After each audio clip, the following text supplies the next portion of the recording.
Meus amigos, minhas amigas, saudações de paz, em nome de Jesus, nesse dia de finados.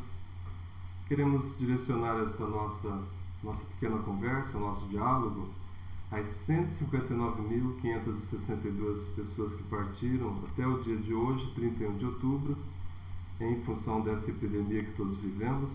Que Deus abençoe a esses nossos irmãozinhos que partiram e, claro, todos aqueles nossos amigos que aí estão nos ouvindo no dia de finados, que perderam seus entes queridos nas mais variadas circunstâncias. Que nós possamos hoje trazer palavras de paz, de conforto aos seus corações, através das informações da doutrina espírita. Então queremos trazer hoje a reflexão da mensagem da cruz, né? São dois trechinhos que estão lá na Bíblia, a primeira carta de Paulo aos Coríntios, no capítulo 15, e também a carta em Lucas, também no capítulo 24, versículos 36 a 43, que nós vamos ler aqui um trechinho para a nossa reflexão. Em Lucas: E falando eles destas coisas, o mesmo Jesus se apresentou no meio deles e disse-lhes: Paz seja convosco.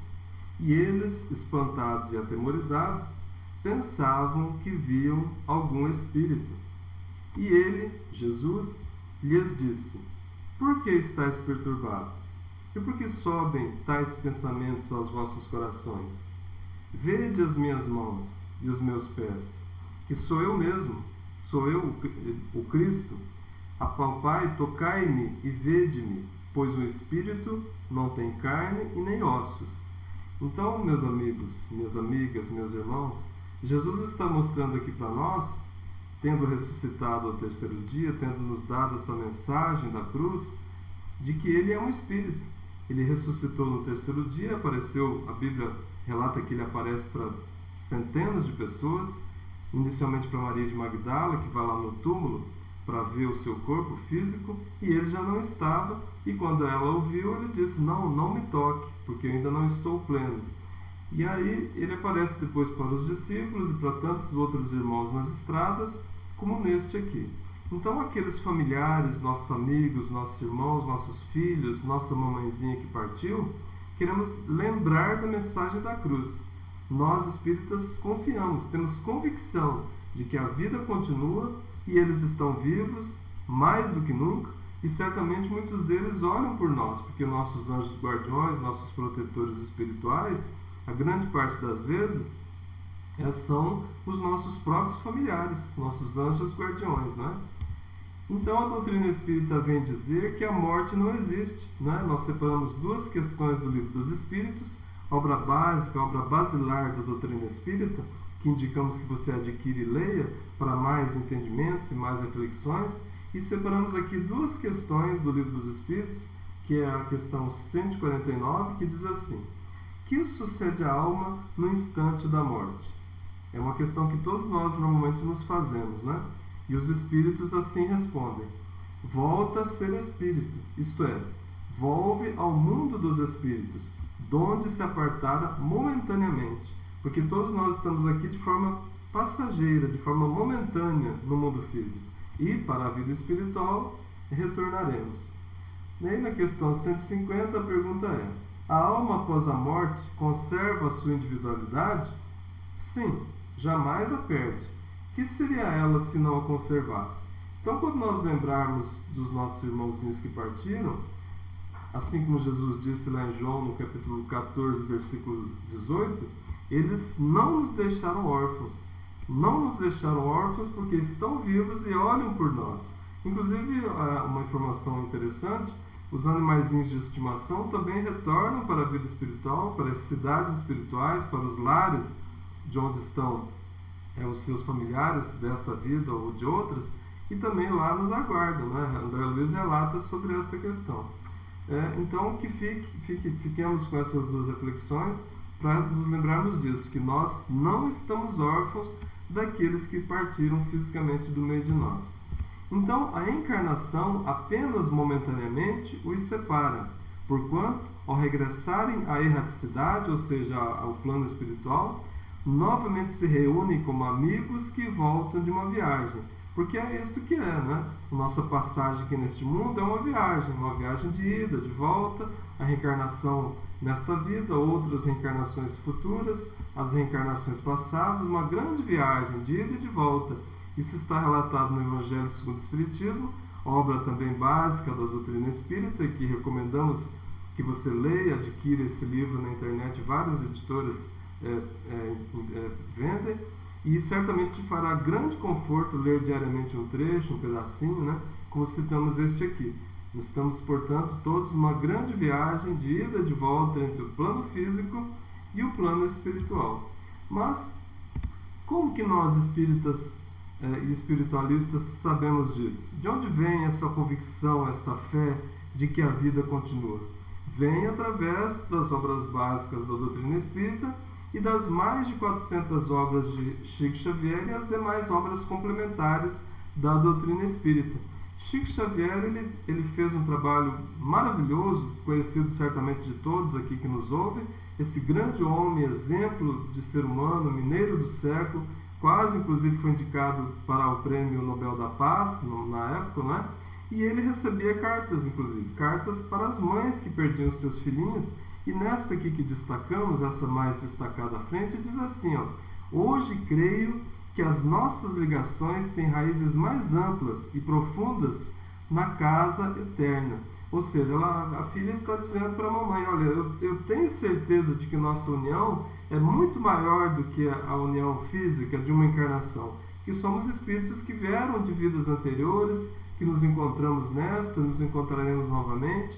E essas cartas de Chico Xavier relatam, inclusive, como que a pessoa desencarnou, as circunstâncias, relata nomes das pessoas, relata, inclusive, o nome dos animaizinhos de estimação, que eu acabei de mencionar, relatos que somente um médium de grande capacidade mediúnica, uma antena espiritual, como era o Chico Xavier, poderia trazer. E são certamente de grande conforto, tanto que virou filme, né? As Mães de Chico Xavier. Então, mas quando nós chegarmos lá no plano espiritual, meus amigos e minhas amigas, nós vamos encontrar, como nesta imagem aí, de André Luiz chegando no nosso lar, o portão fechado, as portas fechadas, os muros cerrados? Certamente que não, porque quanto mais caridade fizermos, mais caridade receberemos. Quanto mais fraternos nós formos, mais fraternidade receberemos. Então, neste livro Nosso Lar, que virou também filme, um filme de grande audiência, milhões de pessoas assistiram, e você também poderá encontrar aí na internet, ele é recebido pelos amigos quando vem em missão aqui na Terra, e esperamos nós, que todos nós aqui, quando concluirmos a nossa viagem, tendo tido uma vida do bem, de coisas boas, esperamos também ser recebidos assim, não é, pessoal? Então, ante os que partiram, nós trouxemos aqui uma reflexão, uma mensagem de Emmanuel, através da psicografia do médium Chico Xavier, que nós vamos ler um trechinho e comentar aqui com vocês. Ante os que partiram, nenhum sofrimento na terra será talvez comparável ao daquele coração que se debruça sobre outro coração enregelado e querido que a morte transporta para o grande silêncio. Ver a névoa da partida estampar-se na fisionomia dos que mais amamos e cerrar-lhes os olhos no adeus indescritível é como despedaçar a própria alma e prosseguir vivendo.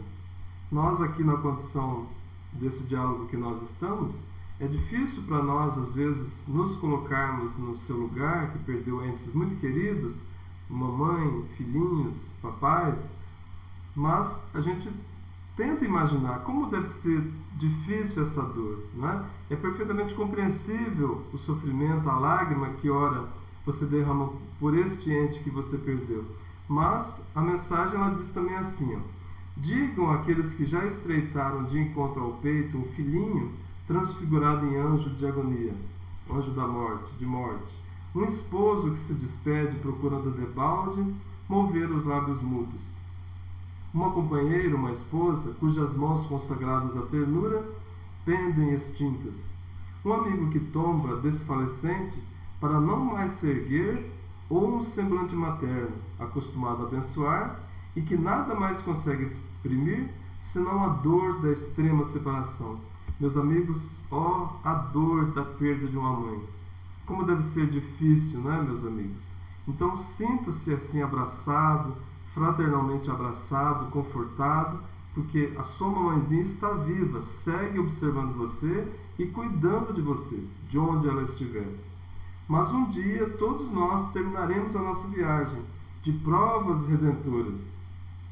E vencendo para sempre o medo da morte, não podemos esquecer que Jesus, aquele que nós falamos lá na cruz, a mensagem da cruz, o nosso divino mestre e herói do túmulo vazio, porque ele não estava mais no túmulo de pedras, ele estava resplandecente e ressuscitado, porque ele nasceu em noite escura, viveu entre os infortúnios da terra, expirou na cruz, numa tarde cinzenta, sobre o monte empedrado lá do Gólgota. Mas o Cristo ressuscitou, resplandecendo luz e fraternidade aos cânticos da manhã, no fulgor de um jardim. Que é assim que nós queremos que seja a nossa vida, como um jardim fulgurante de luzes, para que um dia também possamos ressuscitar ou nascer de novo para a vida verdadeira. E com essa reflexão, meus amigos, minhas amigas que aqui nos ouvem, pedimos a Jesus que nos abençoe, em especial nesse dia de finados, que abrace-nos em nossa dor, em nossa tristeza, e que a paz nos abençoe neste dia em especial. E para aqueles que quiserem conhecer um pouquinho mais dos nossos programas, acesse aí concafros.com e que Jesus ampare a todos.